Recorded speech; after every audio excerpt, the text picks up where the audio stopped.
Imagine a crisis where the survivors are often overlooked, their struggles hidden in the shadow of a devastating epidemic. This is the untold story of the opioid crisis, where the focus has long been on the tragic loss of life, but what about those who survive? These are the hidden victims, left to navigate a world forever altered by their brush with death. But here's where it gets even more heart-wrenching. Their survival often comes with a heavy price, a lifetime of challenges that most people never consider. And this is the part that will truly break your heart: the system, designed to help, often fails them at every turn.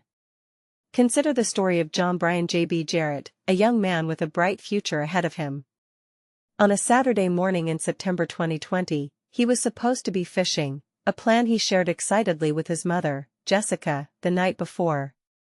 Their bond was unbreakable. Jessica had moved in with JB during the pandemic, and they shared everything from gardening to packing meals for the homeless. That morning, Jessica woke up eager to send him her usual silly joke, a screenshot of his coordinates with the caption, "You're in the middle of the river." But JB's phone was silent. It was off. What followed was every parent's nightmare. JB had overdosed on fentanyl and was found unresponsive. He survived, but the damage was done. Now, 5 years later, JB cannot walk or talk, and his life is a testament to the cruel irony of the opioid crisis. While overdose deaths have declined, thanks to life-saving drugs like naloxone, more people are surviving with devastating, life-altering complications. But here's the controversial part: are we doing enough for these survivors? JB's story is not unique. My cousin's son, Mason Bogart, a brilliant young man who developed a popular weather app at 16, overdosed on synthetic opioids and benzodiazepines. He survived but spent the next 5 years in constant care, blind and immobilized. He eventually died from pneumonia, a tragic end to a promising life.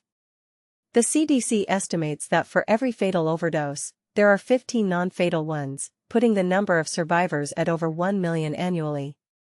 Yet, these survivors often face a healthcare system ill-equipped to handle their complex needs. Dr. Nora Fokow, director of the National Institute on Drug Abuse, estimates that 500,000 Americans each year risk brain damage from opioid-induced hypoxia.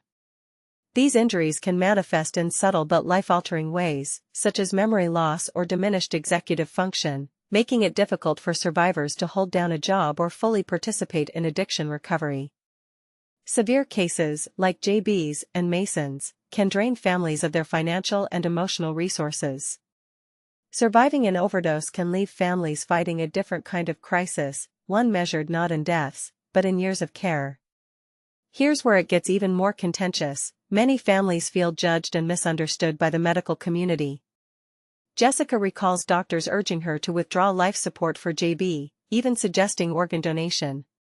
This is a recurring theme among families of overdose survivors, who often feel their loved ones are treated as lost causes. The trust between families and healthcare providers is strained, further complicated by the uncertainty of how to treat these complex cases. Families often turn to online communities for support, finding more understanding and wisdom there than in the medical system. The health system is simply not equipped to handle the rising number of overdose-related injuries. Long-term care facilities lack expertise in caring for patients with substance use disorders, and cognitive dysfunction often goes unaddressed in addiction treatment. Dr. Joshua Blum, an addiction specialist, believes that if we screened everyone, we'd find a ton of neurocognitive dysfunction, but we don't screen, so the problem remains hidden.